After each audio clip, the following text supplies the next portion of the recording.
Santa, is there a back way out of this place? Of course there is, Lee, but this is one Santa that's going out the front door.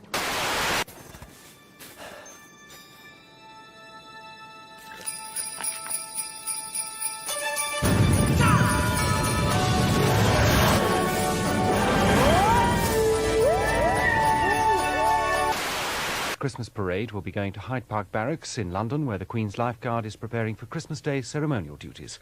And the children of the Scots Guards will be joined by a host of...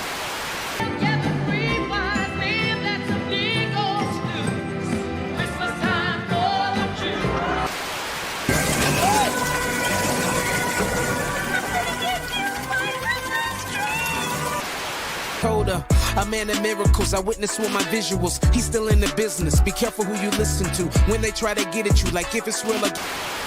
A Merry Christmas to all of you at home.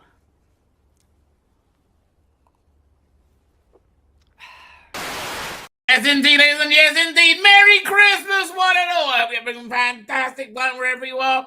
Well, you can't be having such a great time when you're slinked off to listen to me. I know. Have the fights kicked off yet? I listen. Do you have Trump derangement syndrome relatives you've just been forced to have Christmas dinner with? Could be worse. You could, I was going to say could be worse. You could have just watched the Doctor Christmas special. Look, it's like the war games, right? It's not the worst thing ever. We've seen way worse things, right? We have seen things that have really bad, but it's more of the same, really. It's Shooty Gatwa was just not good at being Doctor Who. I mean, really, that's just the bottom line. Shooty Gatwa is just not very good at being Doctor Who. So I don't know what to tell you. We live in a strange times. Hey, what was it? Before we get started, did I download this thing? We got the first trailer as well, which is was it pretty interesting?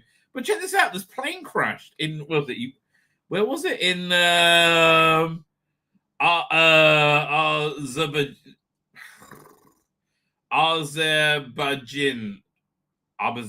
I don't know. From a plane crashed, but they have it all on film. Look at this. This is wild, right? This is really, really crazy. And I'll say quite a bit more. Oh, I didn't download it. I'll say and quite a bit more interesting than I mean, it wasn't awful. It was. I really got to resist the urge to say it was awful. It was like fun. And annoyingly, John Jordan said the same gag. I thought this before he said it. But like, you know how they went back to the war games and they changed it to make it fit in with like modern Doctor Who. I wish we could do this and go back and make this fit in with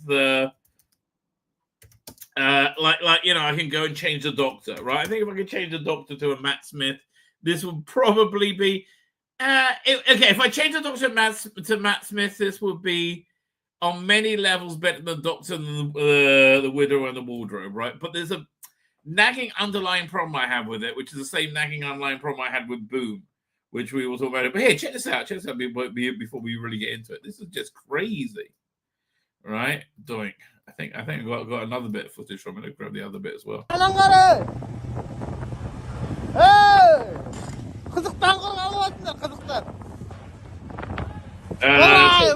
There's 72 people on this page. I mean, that doesn't look good. When that's happening, that does not look good, ladies and gentlemen, does it? That doesn't fill you with hope. Like when you're pointed directly down and you're in a death spiral. That doesn't. You're not worried about the hot scented lemon hounds.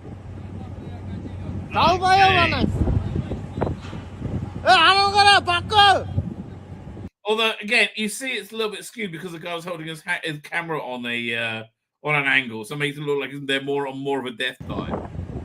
Now you see the ground.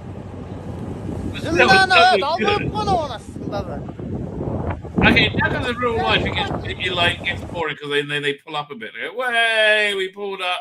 Doesn't work out. Right. I don't know why they did. Right, that would have been the smart thing.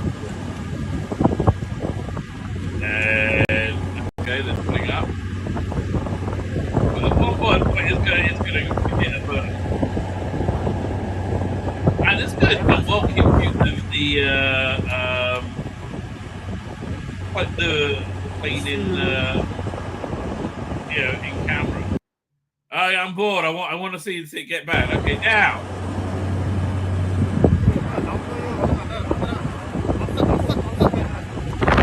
You can tell it's bad when you see it.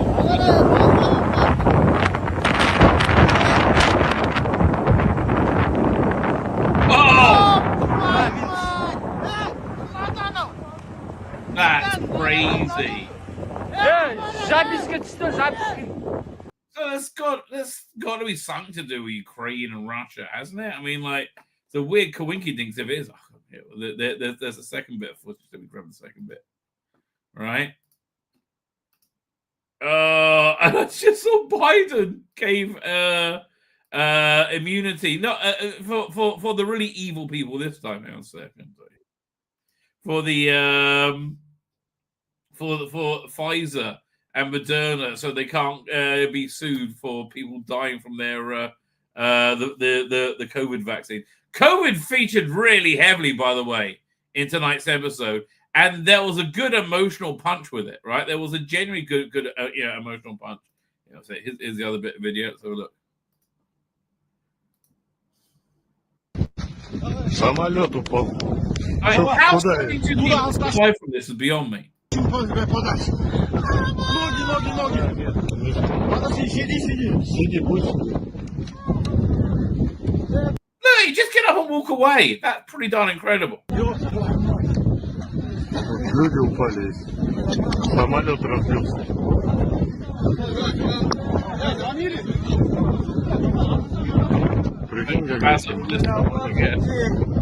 I guess there was another bit up there where not so many people survive. You see the plume of smoke. Man, it's really weird. There's so much weird stuff going on. There's too much weird stuff going on. Oh, so first weird stuff I'm going to address. People yesterday we were talking about the war games in color, and again, this is the way you have to evaluate things. You review things now in 2024 in the modern age, right? You have to take it into its component parts. Go, well, that bit was good. That bit was good. That bit was good. But for me, the edit was just unwatchable. It was very, very, very choppy, right? And the story wasn't easy to follow, right? So, while the colorization was spot on, and I like the new effects as well, the only thing I really didn't like is the inserting of the Bond doctors and Jodie, right, which is indicative into the regeneration part. It was really stupid. If you didn't see it, at the end of the war games, the doctors like say, "Well, I have the right to decide what I look like." And in the original version, you saw these pencil drawings of like different types of faces. Like, well, no, he's too young, he's too old. And this time they showed, like, when he says he's too old, he showed Capaldi. I'm like, it's and then they show they show Jodie. It would have actually worked if they. When he goes, he's too young when you show Matt Smith, right? But they did. They're too young when they showed Jodie, and then it was like, well, that won't do at all when they showed Matt Smith. Well, they should have done Matt Smith for the too young, and well, that won't do at all for the Jodie. That at least would have made more sense. But who on earth was that for?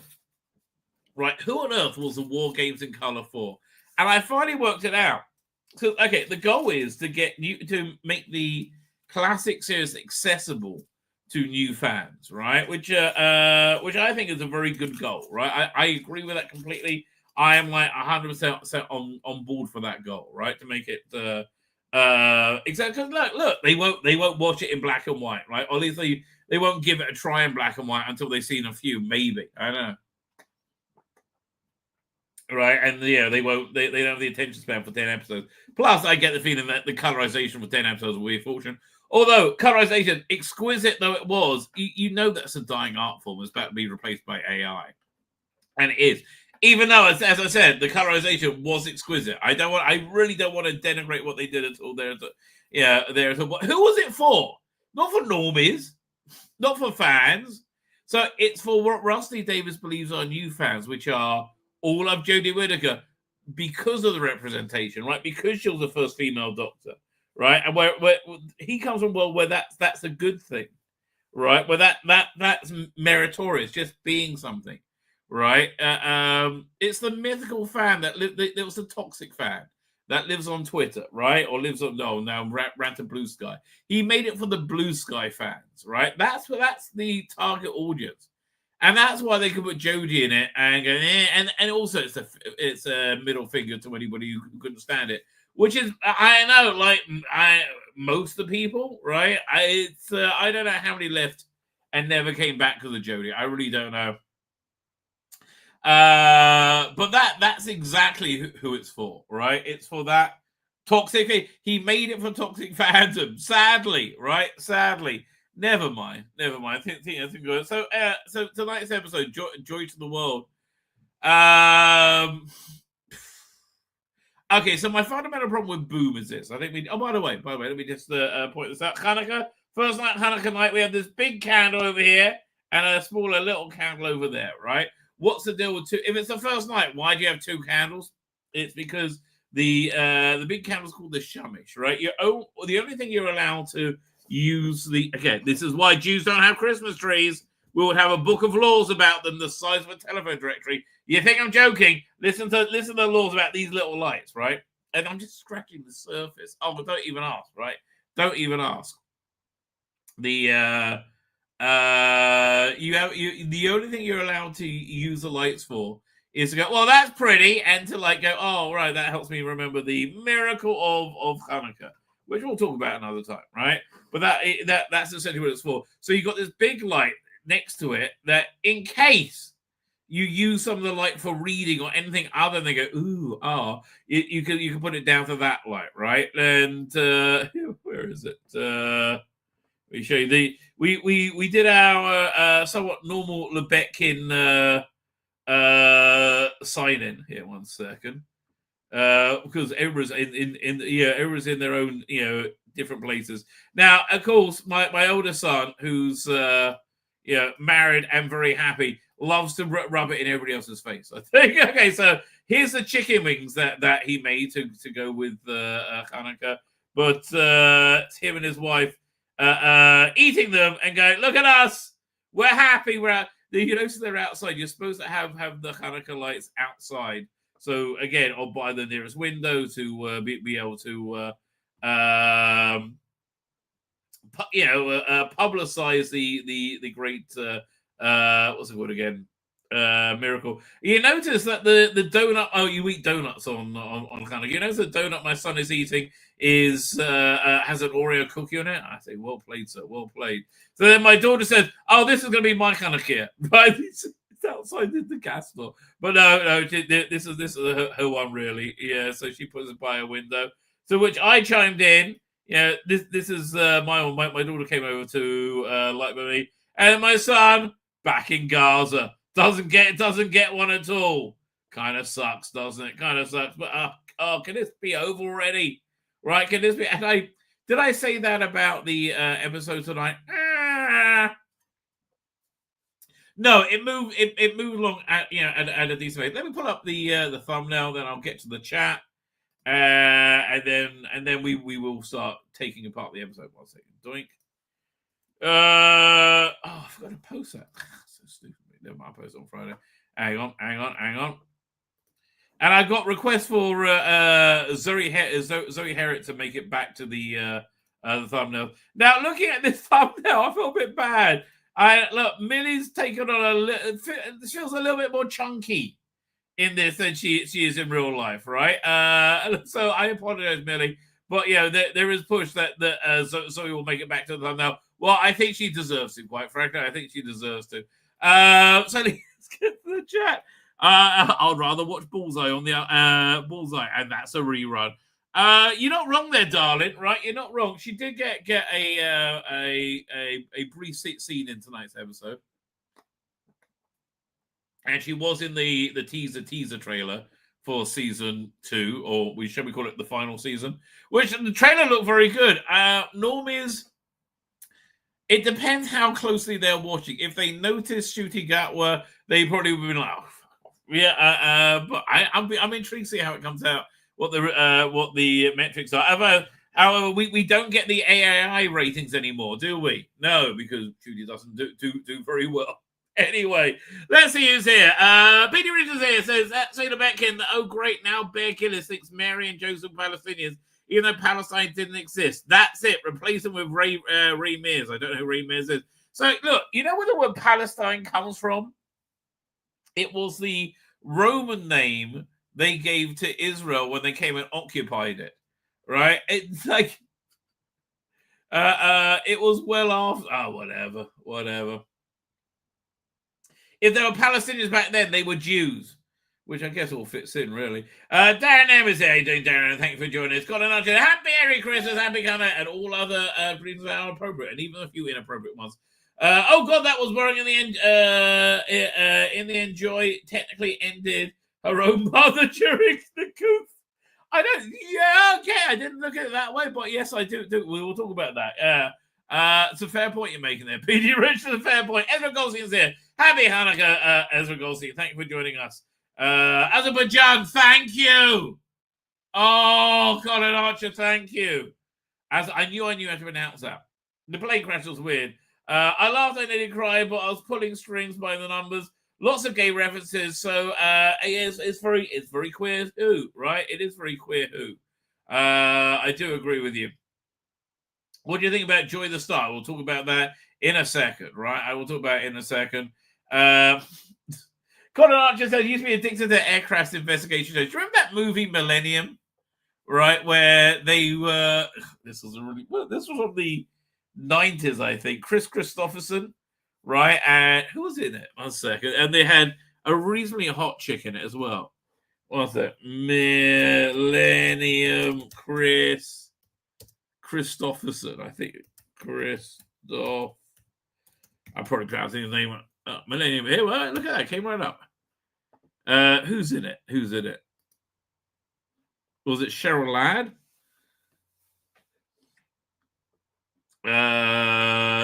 Yeah, I guess so. Cheryl Ladd looked very hot in that movie. So the basic plot of it was that people were when a plane crashed, then a time hole would open up in the plane, and they would take all the people off the plane through the time hole and fill it with dead bodies, right? And then the plane would crash. So what's going on is the future where it's they don't have enough people, so they're grabbing people from the past. I'm like, well, that's a dumb idea. Why don't they grab them from, like, the Holocaust, like all the people going through the gas chambers? I mean, that would have been, you would get a lot more people that way, right? A lot more people that way. But that was a really, I know, it probably was a good movie, right? You know, you think it was about, you look back at X-Men First Class, not X-Men First Class, X-Men, the one with Kelsey Grammer, the third one, right? Which everybody said was shit. Not a bad movie now in when you look at it in 2024, 24 glasses. That plane wasn't full of Hamas, was it? One can only hope. Name asked, did I get vaccinated? I got vaccinated 3 times. Yeah. I mean, look, I was always in the group to be vaccinated because I'm, like, reasonably high risk. But, like, I know a lot of other people weren't.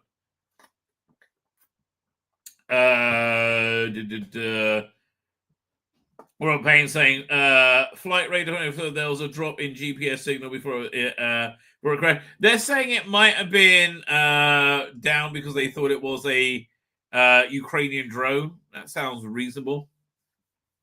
Right.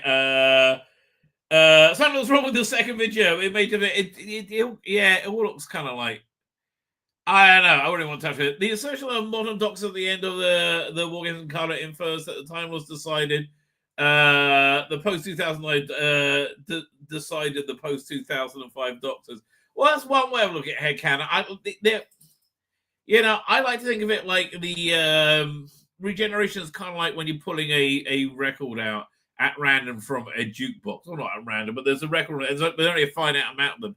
That's why I kind of liked it when Big Finish did the Doctor Who Unbound, when Tom Baker did destroy the Daleks. Like, do I have the right? And he which causes him to regenerate, and he regenerates into Colin Baker's an evil version of Colin Baker's Doctor. So I kind of like that, right? I do kind of like that. But it was just like, again, it was just to make it. This is for toxic fans, right? Who haven't seen Classic, and everything is queer, right? That who Russell Davis thinks is the majority, even though every metric says is not the case, right? Just not the case.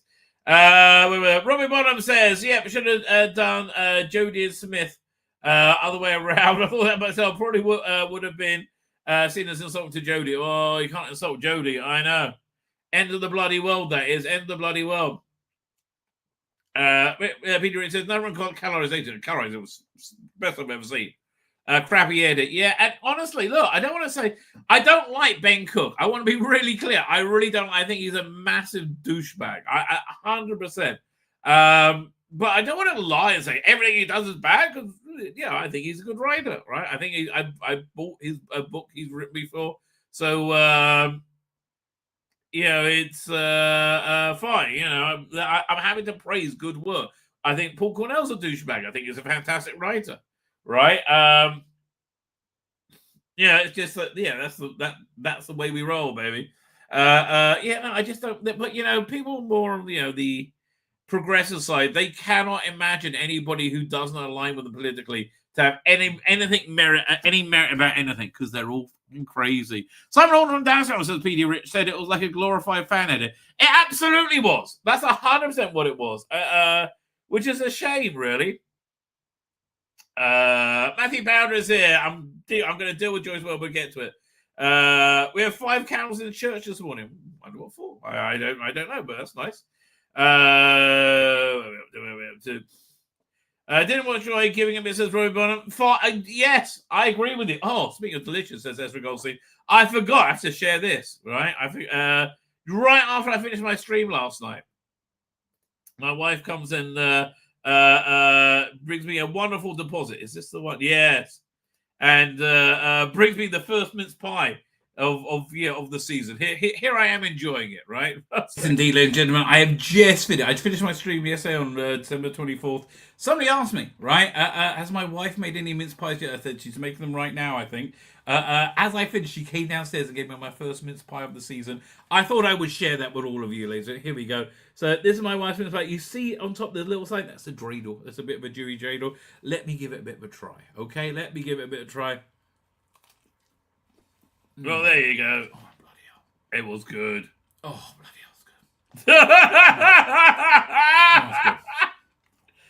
He's telling the truth. Okay. Yeah, Christmas is here, baby. Christmas is indeed here. On with the show. Thank you very much. It's a good-looking man. That's a good-looking and intelligent man. That's all I can say. So that was delicious. Was there a controversial ending? Well, sort of. Again, it depends how deeply you look into it, right?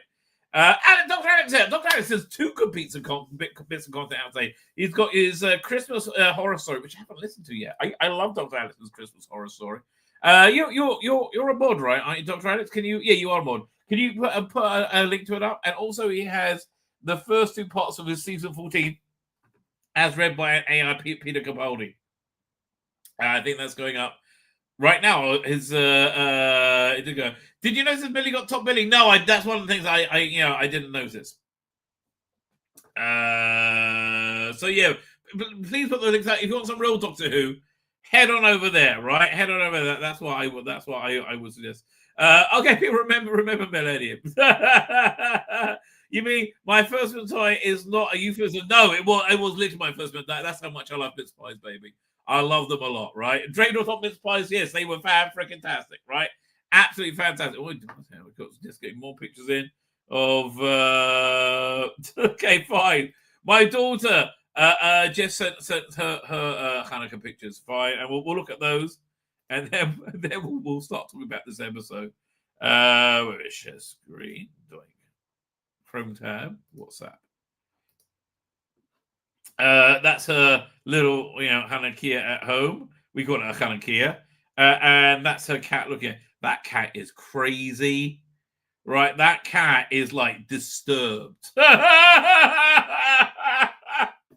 and become more disturbed as time has gone on, right? Has become more. Should I pull up? See if I can pull up an image for 1 second. Doctor Who Joy to the World poster. Let's see what we got. And look, again, as always, the biggest problem with any Shooty episode is, you guessed it, Shooty Gatwa. They bet the farm on him, right? They bet the farm on him, and they lost, right? It's I do not find him charming in any way, shape, or form. So, okay, so the problem I had with Boom, which is generally speaking Stephen Moffat's most, I think Shooty Gatwa's most popular episode, also written by Stephen Moffat, was when you really scrape down the plot, it's about burning down mythology to put a new one in its place, right? So we have the papal army, the Anglican army, whatever, some kind of like Christian religious army in Boom, right? And the Doctor's very vocal about how much he hates organized religion, right? And then later he's very positive about having faith and belief, right? But there are two qualitatively different types of faith. He didn't like the faith one has in organized traditional religion. He does like the faith that one has in themselves to like make their own, to make themselves their own religion, essentially, right? To make themselves the the cornerstone of reality, right? I mean that's why we say that physical reality takes a backseat to whatever one believes that that one's self-identification, right? And to oppose that, you're a bad person or an evil person, right? So that's really, I thought that's what I didn't like about Boom, right? Again, it seemed to be a direct attack mainly on Christianity, but mostly on traditional organized religion. You could make the same argument about this episode, which is a lot lighter weight and dumber, I would say. Peter Rich said the first 10 minutes of Wallace and Gromit was better than this Doctor Who's better. Well, that's not hard, is it? Well, I feel bad about doing the stream right now because I'd much rather be watching Wallace and Gromit. I think, along with most people. Inspector 23 here, Fat Girl Magic. There was quite a bit of Fat Girl Magic. It's weird. I don't know how fat girls fit into the queer spectrum, but they're in there, right? They're in there. So the episode opens up with this thing we've seen, pumpkin latte and a cheese toasty. And the minute he walks in anywhere, Shooty Gatwa, he doesn't strike me as a Doctor in any way, shape, or form. I don't find him charming. He's got more of a gay, rapey vibe to him, right? That comes, and he really does. He really does. But I think I think when you pare it down again, what's the issue? It's the same issue of what went on with the War Games, right? The War Games in Color is that, like, again, the question was, who's it for? It's not for fans. It's not for normies. It's like and it's for who Russell T Davies imagines is the new fan, who they very much want to be the new fans, like somebody who will be very good on whatever their awful fan show or whatever woke piece of shit they do. That the Christy D, right? Just a bit more woke, right? That's the fan that they want, and that's the only fan. That's the only fan, that they're interested in, right? So I can I can see people not being. If you're in that universe, you won't find him incredibly excruciatingly annoying. But here, so I was saying, who's it for? But the question is why it was for that small group of fans, right? It was for that small group of people. But what's the real motivation behind it? And I think it's human beings have a need to give to the next generation, need to like pass something on to bridge the next generation. And that's essentially is built out from the human need to have children, like marry and reproduce, right? But once you have children, you're in a kind of eternal continuity because you have parents. And then your children, you pass on one to the other, right? It gives you a continuity. If you're of the queer lifestyle that Russell Davies so deeply embraces, I'm not talking about gay people. It's totally different, right? Totally different. You don't have that, right? You don't have those generational relationships, those intimate generational relationships. Because generally speaking, you don't have children. Right, and I want to be clear. I have no problem with gay couples adopting. I don't know the data on it, but it seems the You know, they could be as good as anybody else. Like I would never really have a problem with that.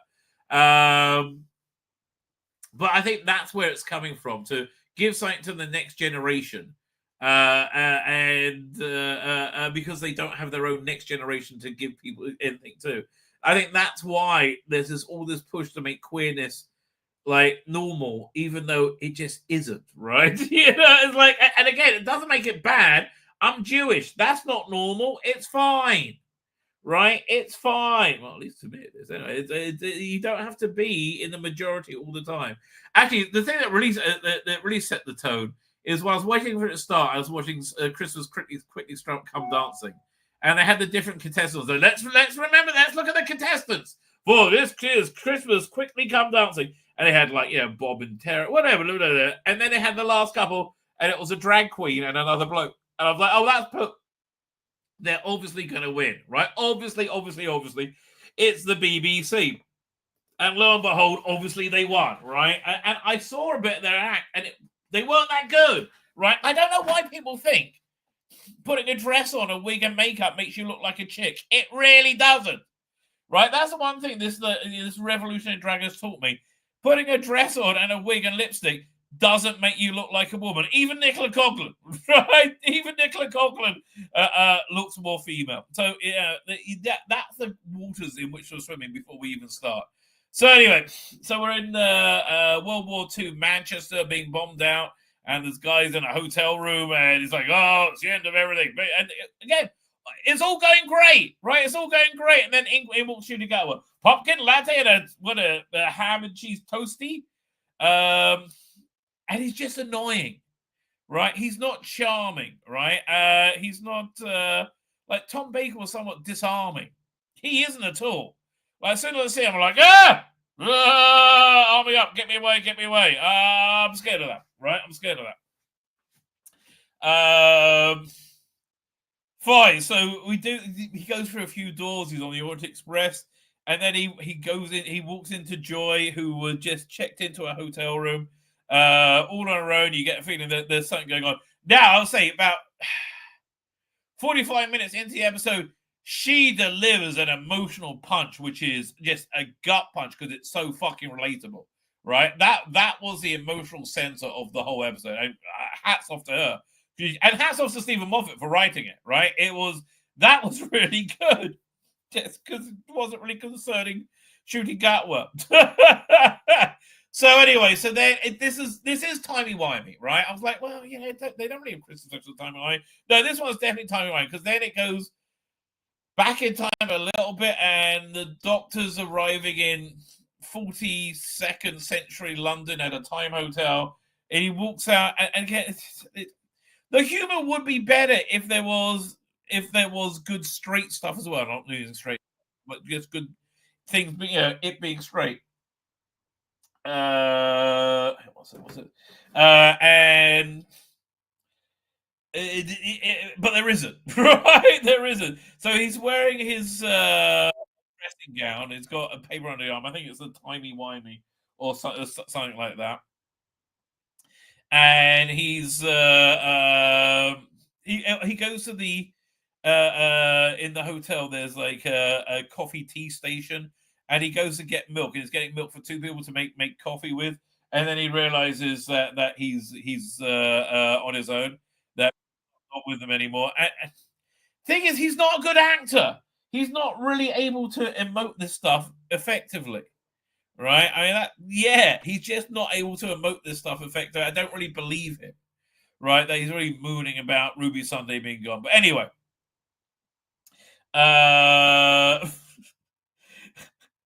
Davis Nancy 144 says, "Fat piggy puss, no thanks." Well, it depends what you're into. I don't want to cast aspersions. No Millie Gibson, that's for sure, right?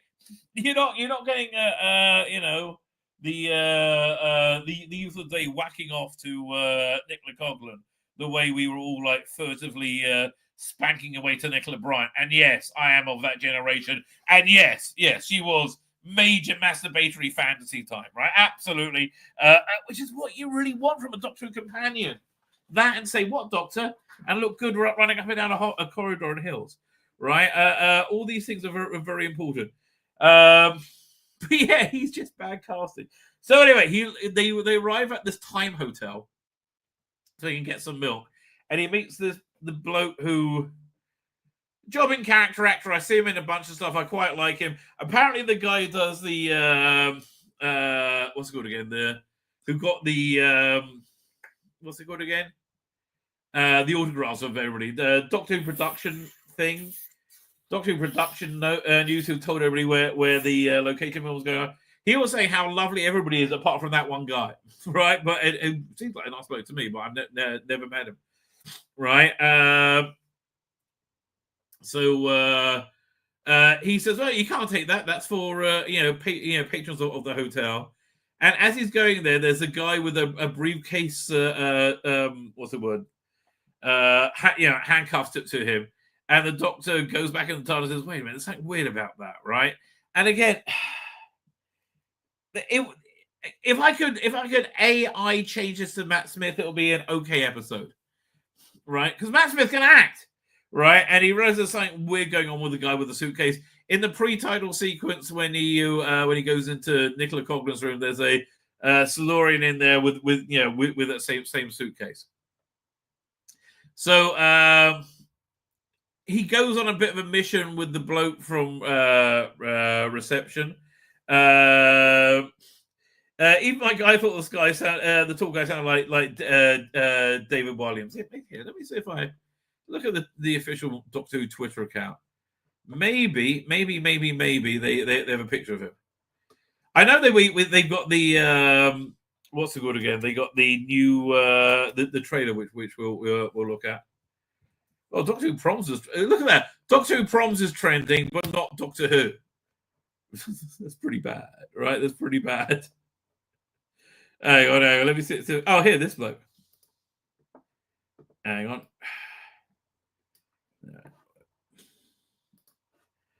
There you go. There, this bloke. Whatever his name is. I kind of like him in everything I see him in as well. So... so they work out there's something weird going on with that suitcase, and every time the suitcase gets near somebody else who has more access or privilege, then the suitcase, the handcuff comes off and goes onto that new person. So and then the person who did have it on evaporates pretty soon thereafter. So that happens to this bloke, and then it ends up. And the hotel manager, who is the Silurian we saw at the beginning, right? He ends up with a case, and then he ends up in Joy's room, right? And then so then the doctor's confronting him, and he realizes that there's somebody controlling them. If the suitcase is controlling them. And he's having this conversation about what's going on. And Joy says, "Wait a minute, don't I matter? It's my hotel room, right? What's going on?" Meanwhile, there's a woman that works at the hotel, I think Anita, and you don't... and she doesn't really notice the Silurian for some reason. I can't remember why. I might have nodded off, right? It was a little bit dull, right? That happened a few times, right? It's not like I was watching it where I could go back and rewatch it. Mark Lazarus here said, "Did Nicola get naked to scare everyone like she did in Britain?" Oh my God, did she? Oh, get up! I thought you were talking about Nicola Bryant. I never went from high eroticism to a repulsion. Oh God, why would she get naked? Okay, let's see what I'm thinking of that. That sounds horrible. Nicola Coughlan naked. I'm scared to look this up. Oh God, what am I going to see? Oh God, yeah, why? I can't show you that. Oh God, will I ever be able to unsee that? That's disgusting. Oh, why would you tell me that, Mark Lazarus? What the hell? You're going to scar me for fucking life. Why would she do that? I mean, she's not an attractive lady. I'm sorry. More so with your kit off. Yeah, I don't want to tell you. Oh God, that's like the opposite of a mince pie and Viagra. I want a retch, and I don't think I'll ever have an erection again. Oh, my hair wasn't white; it would be now. Oh God. Oh, that was really awful. I'm not overplaying it. Don't Google that. You don't want to fucking know. Don't Google that. Why would she do that? Anyway, where was I? Fine. Oh yeah. So they're in this hotel. that took me by surprise a little bit. So they're in this hotel, right? And what's happened to my hat? Hang on. Yeah, I gotta fix it. There you go. Oh, that's better. So Nicola Coughlan takes the case and it connects to her, right? And so now she's become. They keep saying the star will rise and all flesh will fall, or something like whatever bollocks that is, right? And off she walks into each room in the hotel has a magic door that no one can ever open, and it connects up to the time hotel. So she goes through the time hotel. Then wait 1 second.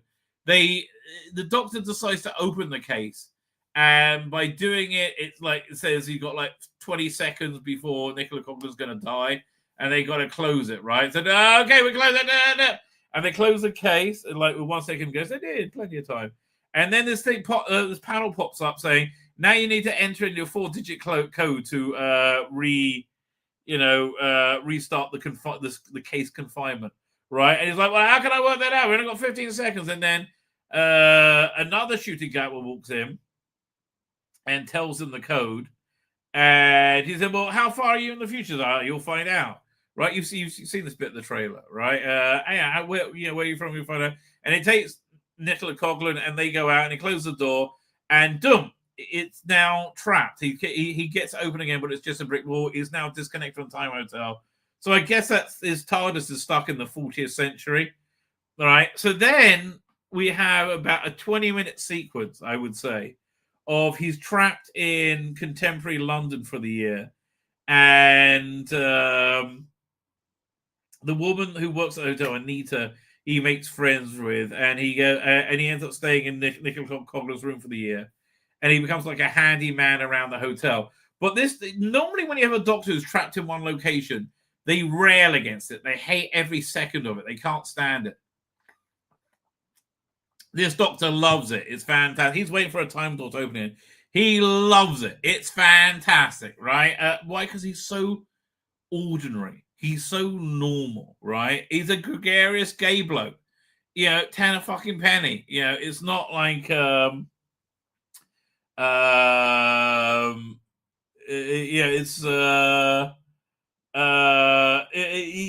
there's nothing magical or interesting about him, right? He's just kind of a boring guy, but an irritating gay bloke is how I would describe him.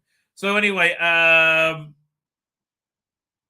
so he's forced to spend a year living in contemporary London, and he makes at first he's very lonely.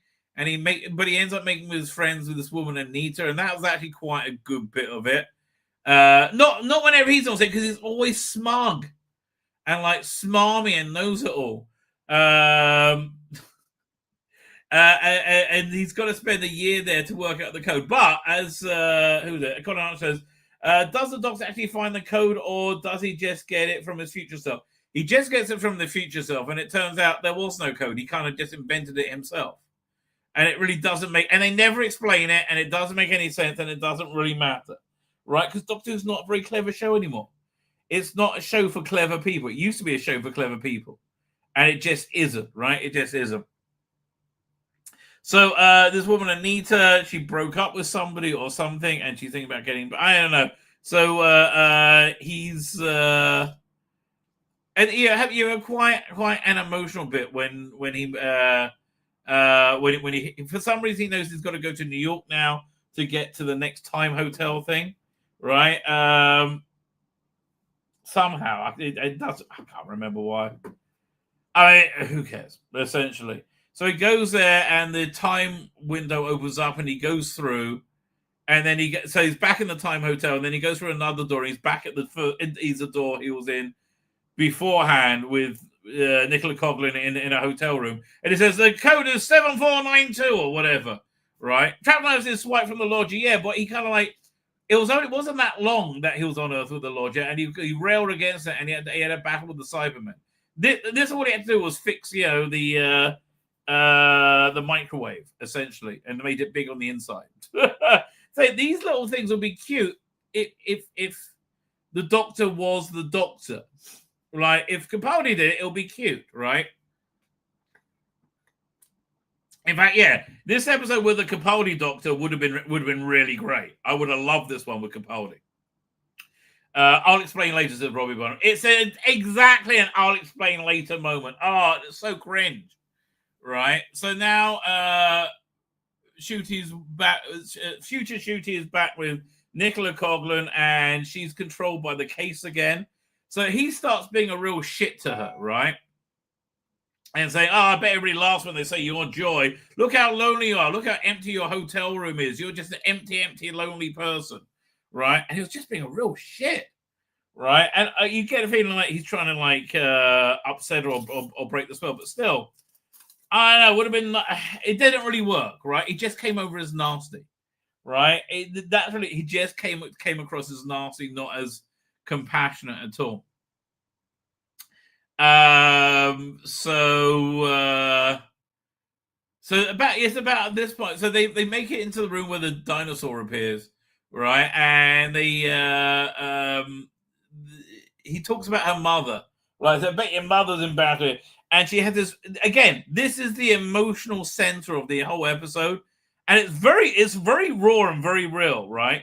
She talks about her mother, and her mother's dead. Her mother died during COVID, and because of all the stupid rules that were, enforced on us by people she trusted, right? And you can hear it's Stephen Moffat running against the Tory party, but what you should be running against is authoritarianism, right? So her mother died, and she only saw her through her iPad. And so essentially now she can't be alone on Christmas because and I actually teared up at this because this was really real because I had a friend of mine whose father died and they couldn't be with him because of fucking COVID. The fucking idiot COVID rules, right? Oh God, I remember my synagogue. The authoritarians, they got a hard on for COVID. They're like, oh yeah, rules. We'll put up plastic and we won't let anybody pray and stuff. Oh, it's one of the things that destroyed my synagogue. So sad. But she has this breakdown. She says yeah, I'm sick of following the rules because I did that and I let my mother down. When she needed me the most, I let her down. I can't go home for Christmas ever again. Right? That's why she goes to these crappy hotels. And I thought that was a really a real genuine kick in the gut. That's Steve, that's not attacking the tourists, that's attacking the WHO. I just hope he realizes it. I mean, they're so smart in so many ways, these writers, right? I mean, I love hearing them talk about Doctor Who, but they're so dumb in so many ways as well. So anyway, so that breaks the control and the suitcase falls off her. And then we get the whole bit with the T-Rex trying to eat them.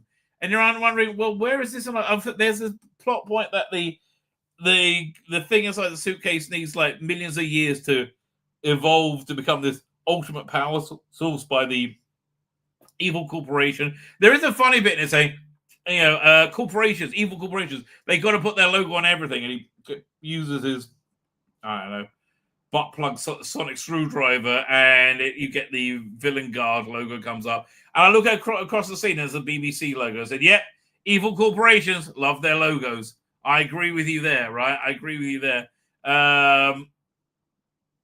So Labour would have gone even further with the lockdown, says Matthew Powder, especially for the Jews. They would have locked them down to special camps, let me tell you.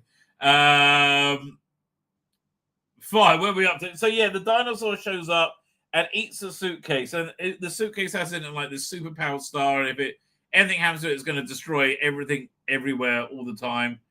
For some reason.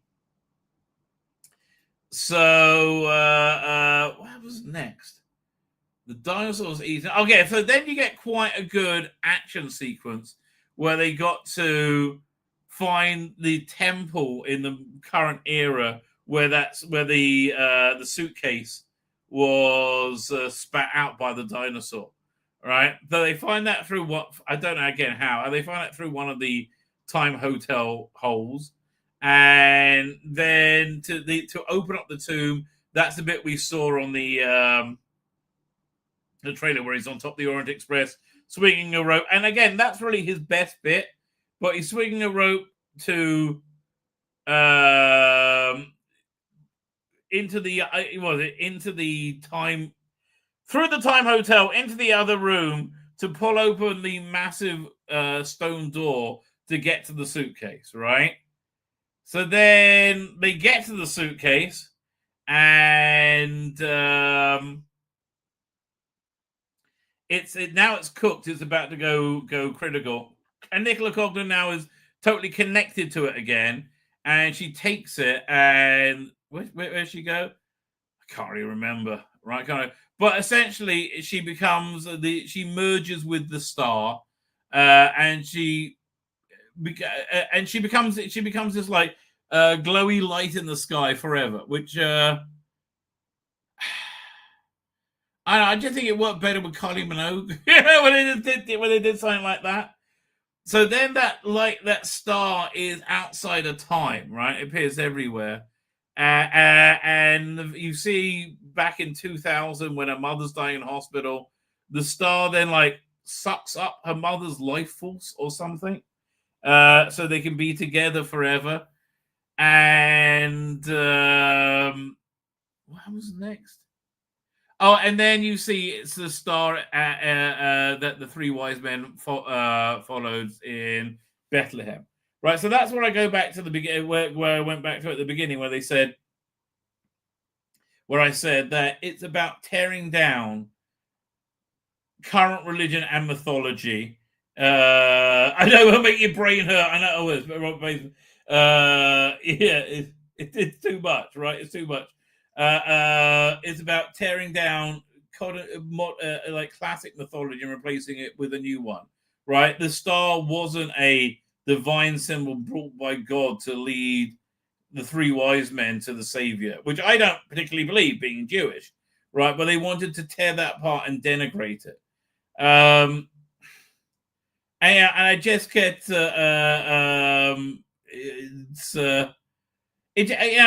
me, rather than being a nice segue into Christianity, I think it's more of a diss to it, right? And on Christmas Day as well, I don't know. I think it was ill-judged, right? Ill-judged. Now, also ill-judged is all the gay references all the way through it, right? About when he's staying for the year in a hotel, the woman that he becomes friends with, Anita, I think her name was. He says, "Well, you're not just assume she's gay because obviously he's gay because it's Ncuti Gatwa, and Ncuti Gatwa isn't a good actor. He can only play gay. He can literally only play gay." So there you go. And then, and she says, "Doctor, you have to." Before she turns into a star, she tells the doctor that everything she said to her about being lonely with an empty life, and she's living in this. You can see from a hotel room which is so empty. That's a reflection of her. He said, "Well, that's actually a reflection of you. You lived there for a year, right? You've got to be friends with someone, right? You've got to make friends with someone. You've got to connect with someone." And he says, "Yes, okay." And again, this would have worked better with a Capaldi doctor who, is much more prickly and doesn't connect with people. So anyway, then the fat chip becomes a massive fat star burning in the sky, and I think that's really where it ends. Doesn't it get around Sonic in this special? Sonic spatula. I don't know. It was. I'm more intrigued to see what the normie thinks of this, right? Again, this for me is not Doctor Who, right? It's really, really, really not Doctor Who. Mainly because Ncuti Gatwa is not Doctor Who. So would I?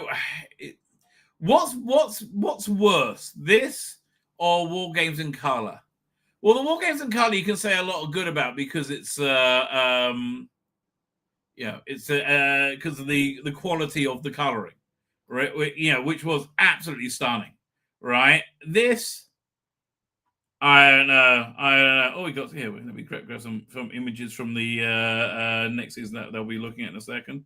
Oh man, Ruby's got a weird, a weird new haircut. That's doing. Vrada see-through looks good. Now we'll look at her in a second. There you go, doing.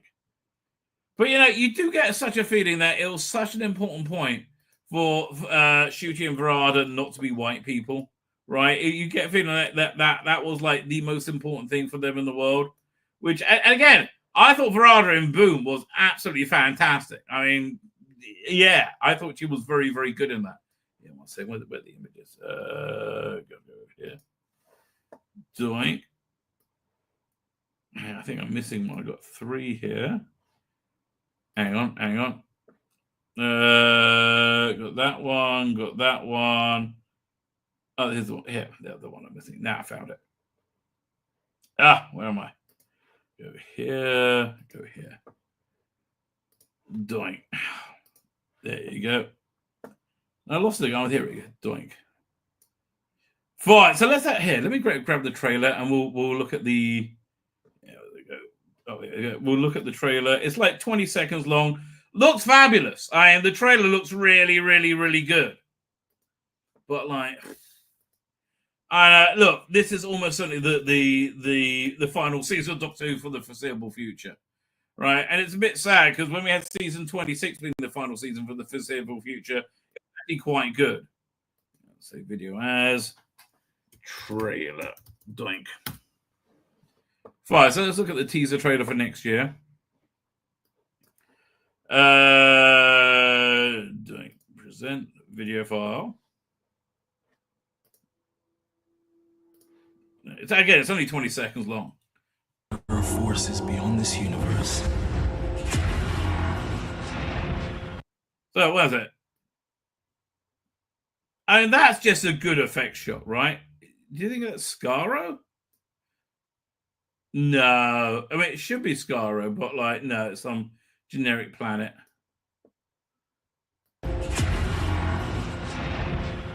Vrada see-through. So looking to them. Doctor, you need to get me home. This might be the long way round. But the games are deadly. Yeah, that looks cool. That does look cool. What the hell is this? Yeah, again, it's too much of the Doctor not knowing what's going on and preening himself in the mirror. Yeah. I don't know. Did nothing for me whatsoever, to be frank. I don't know. I think the cinematography was kind of good. So here, let's look at this on the still tonight. Shooter's got a new outfit, which is all he really cares about. Look at me, and it's a fucking dress. See, that's what they should be wearing. You wearing a fucking dress? What the fuck? Yeah, stop with this bullshit. Just stop with the bullshit. Right, right there is why I've checked the fuck out. Why is Doctor Who wearing a fucking skirt and his companion, who probably has a nice pair of legs, wearing a pair of mum pants? Fuck you. Oh, God. Fuck you. Why? Just why? And again, rather see that I thought she was great in Boom. But yeah, again, this is what other than the reservation I had. And we got Ruby Sunday's got a really weird haircut. And Kate Leslie Stewart is just really boring, right? So, and the other bloke is like the most nondescript unit soldier of all time. Who do you think these people are in the background? I don't know. God, I couldn't be less excited for the war between the land and sea. Right? I genuinely couldn't be less excited about it. I'll tell you. And what's with the weird haircut they're giving her? That's just bizarroville. Not quite as bizarre as Shooty wearing a fucking skirt and the companion wearing a pair of mum pants. Like, that just annoys the fuck out of me. Oh, God. And, yeah, that smile isn't like an innocent smile. Right? I'm sorry. Tom Baker's smile was beguiling. This isn't, right? And he remains the greatest problem with this era. The queerness. I mean, he's such a big problem. He's a bigger problem than the queerness of the era, and it's just relentlessly queer. Like the woman he meets on the train is writing a breakup letter to a girlfriend. Like, why is everybody gay? Always. I don't bloody know. But is it trending at all? Doctor, let's see what's trending. Nothing is like, no one gives a shit. It's unbelievable, right? It makes absolutely no cultural impact. I mean, that's just crazy, right? That is just crazy. Not trending, not even close to trending. Wow. Yeah, is there a explore for? Is there a I think search maybe? No. Isn't there a place where they show you the trends? I thought it was over here. Okay, let's have a look. 1 second. Stories for you. The teaser. Okay, the Doctor's season 2 teaser trailer. That's trending. But like, bloody hell, nothing else. Yeah, so I can't see this making any form of major cultural impact. It's number 5. It's trending with Joy to the World. I take it back. Okay, it's got up to number 5. Christmas is number 1. Gromit. NFL on Netflix. Merry Christmas. Elon Musk is telling everybody not to use hashtags anymore. I'm like, dude, I just learned how to use them. Right? I can't work out something. Now you got to train me not to use them. It's too difficult. Will you stop? I can't, baby. I can't. So there you go. That would be my instant review. Hey, Queen Charlotte, how you doing? I think the viewing figures will be lower than people expected. Do you think? Really? I mean, again, with the leading of... it started 5 minutes late. But with the, leading into Wallace and Gromit, I think it's got... I mean, like... If they don't get an audience with this placing, I'll say it's over. It's over anyway. It's over anyway. You know, it's over. You're going to get 8 more episodes and the war between them. There's 12 more episodes of this era to go. Thank fuck for that. I'm happy to see it go. I really am. Because look, this is just not the Doctor. It's TARDIS is shit. Everything is shit. Right? Everything genuinely is shit. So there's a bunch of other stuff I want to go over. But I think I'm going to save that for tomorrow night. Right? This was the instant review. I think we've reviewed it reasonably instantly. Don't bother. Don't bother. It's you just got to wade through too much Shooty Gatwa, too much queerness, and too much erasure of traditional religious values and being replaced with something entirely new, right? So with that, I don't really like, in any way, shape, or form. So yeah, I would. It's not as bad as Space Babies. Fine. You know what? Before we go, let's do a ranking of the Shooty Gatwa episodes. Right? It's a new document. Hang on.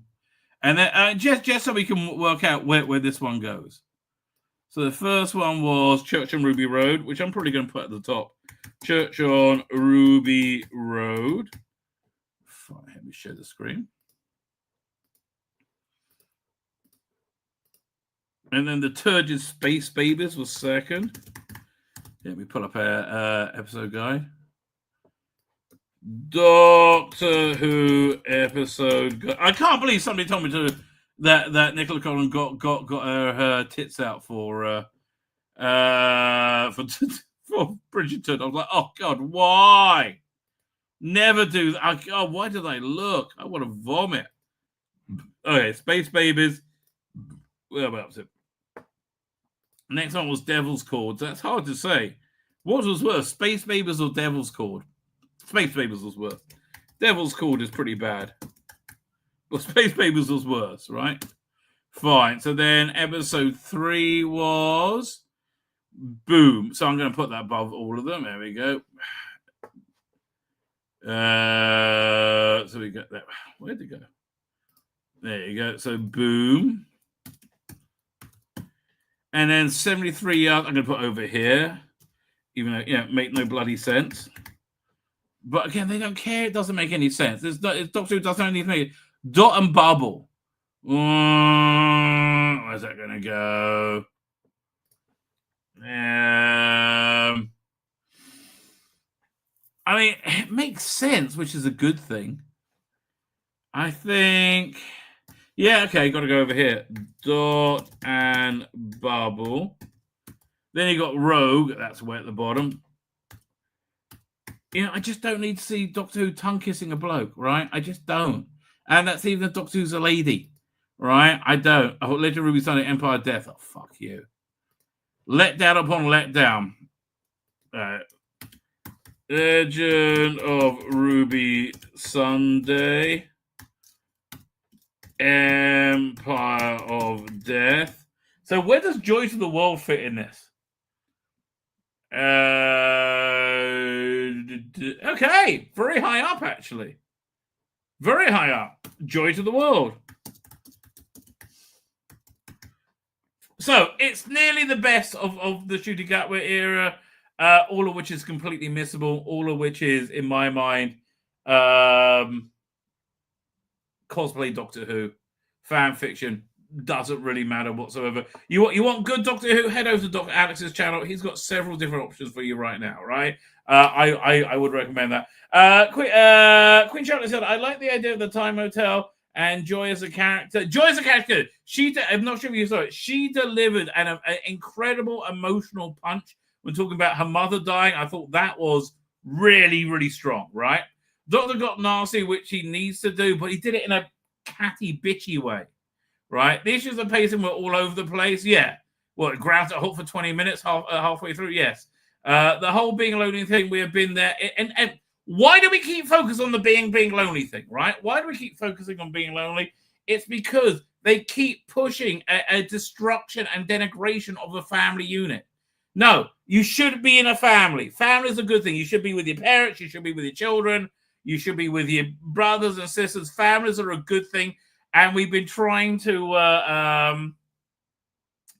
they've been trying to, all of this fiction that we've seen, and so many about found family, is because people want to reject family. No, family is a very good thing, right? And returning a family, and your family loves you, and the family cares about you. And when your family says, "Look, Johnny, maybe you don't want to cut your cock and balls off. You're only 9, right?" Maybe they're not saying that because they're a bigger cunt. Maybe because they're saying that because they care about you. Right, that's what I say. Anyone's just a copy of Voyage again with the star idea, and again the star idea just feels kind of a little bit blasphemous to me. And again, I'm Jewish. Steve Andrews says, "I think the last incarnation. I know I would have him regenerate into Tom Baker as a curator to end the show. And I mean, for me, the show's been Commander's still regenerating. Farsight said he is still fuming about the war game. I wouldn't fume. It's not worth getting angry about, honestly. And it's not like they erased the original war games. Colorization was very good, but Ben Cook's just not a very good editor. We know this now. And even if he was a good editor, I don't know if you could edit 10 parts. It's 200, 4 hours into an hour and a half. I don't know if it's possible, right? I don't know if it's possible for it to be seamless. But I understand, and they want to insert all their the modern Who into it. I understand why you don't like it. I do understand why you don't like it. I wouldn't fume, mate. I wouldn't fume. But yeah, I don't see this going to a 3rd season, right? I don't see this going to a 3rd season. Anna Warlock says, "I hope the regeneration scene in next year's special." There's not as far as I understand, there's not a special next year, right? We got 8 episodes, and then the 5 episodes will between the land and the sea. No, unless they get renewed, there's no Christmas episode next year, right? What can you do? So they screwed it up. What can I tell you?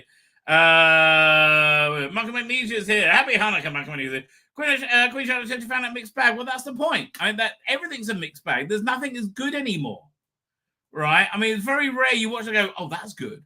That's just good. Silo. I watch Silo and go, that's good, right? I watched Twice Upon a Time, right? Earlier today, that was good. That was engaging. This is meh, right? And nobody really cares, right? Nobody really cares. Well, how were the viewing figures for the War Game Abomination? I doubt they broke 1 million. They weren't looking for viewing figures for, right? I doubt they broke 1 million, right? Why? Because they replaced the male gaze with 4 male gaze. Sadly, that is true. Very true.